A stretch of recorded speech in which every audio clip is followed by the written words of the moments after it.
മധുരിക്കുന്നതിനും ഒപ്പുവെള്ളത്തിനും ഇടയിലുള്ള അതിര്. ഈ ഖുറാനായത്തൊന്ന് നോക്കൂ. ഒഴുകുന്ന രണ്ട് ജലാശയങ്ങളെ അവൻ സ്വതന്ത്രമാക്കി ഒരുമിച്ച് കണ്ടുമുട്ടുന്നു. അവയ്ക്കിടയിൽ ഒരു അതിരുണ്ട്, അത് അവർ ലംഘിക്കുന്നില്ല. ഖുറാനിലെ 55 അധ്യായത്തിലെ 19-20 വാക്യങ്ങൾ. അറബിയിൽ ബർസ എന്ന് പറഞ്ഞാൽ അതിര് അല്ലെങ്കിൽ തടസ്സം എന്നാണ് അർത്ഥം. എന്ന് കരുതി എന്തെങ്കിലും വസ്തുവിനെ എന്ന് പറയുന്നത്. അതായത് അറബിയിൽ മറജ എന്ന് പറഞ്ഞാൽ അവർ രണ്ടുപേരും പരസ്പരം കണ്ടുമുട്ടി ഇടകലർന്നു എന്നാണ് അർത്ഥം.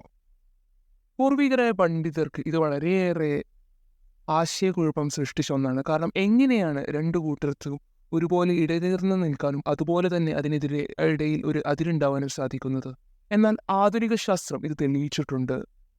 ആഴക്കടലിന് നടുവിലുള്ള അതിര് വരമ്പുകൾക്കിപ്പുറം താപനിലയും ലവണാംശവും സാന്ദ്രതയും വ്യത്യസ്തമായിരിക്കും.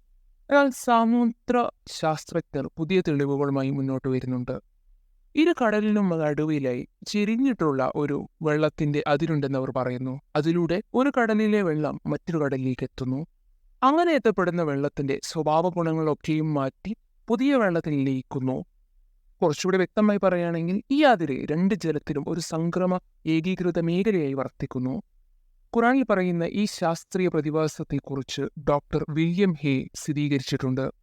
അദ്ദേഹം ഒരു മെറൈൻ സയന്റിസ്റ്റും USA കൊളറഡോ സർവകലാശാലയിലെ ജിയോളജിക്കൽ സയൻസ് പ്രൊഫസറുമാണ്. ഇനിയുള്ള ഈ ആയത്തിലും ഖുറാൻ ഇതേ കാര്യം ആവർത്തിക്കുന്നതായി നമുക്ക് കാണാം. ഒഴുകുന്ന രണ്ട് വെള്ളത്തിനിടയിൽ വേർതിരിക്കുന്ന ഒരു കെട്ട് ഞാൻ ഉണ്ടാക്കി. ഖുറാനിലെ 27 അധ്യായത്തിലെ 61 വാക്യം. ഈ പ്രതിഭാസം പല സ്ഥലങ്ങളിൽ കാണാൻ സാധിക്കും. ജിബ്രാൾട്ടറിലെ മെഡിറ്ററേനിയനും അറ്റ്ലാന്റിക് സമുദ്രവും കണ്ടെത്തുന്നിടത്ത്. എന്നാൽ ഖുറാനിൽ പറയുന്നത് തടസ്സം സൃഷ്ടിക്കുന്ന ഒരു അതിരിനെ പറ്റിയാണ്. എന്നാൽ അതിന് പ്രത്യേക സാഹചര്യങ്ങളും പറയുന്നുണ്ട്.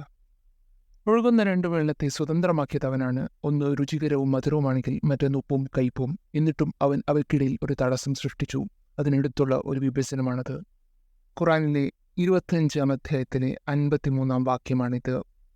ആധുനിക ശാസ്ത്രം തെളിയിച്ചൊരു കാര്യമാണ്.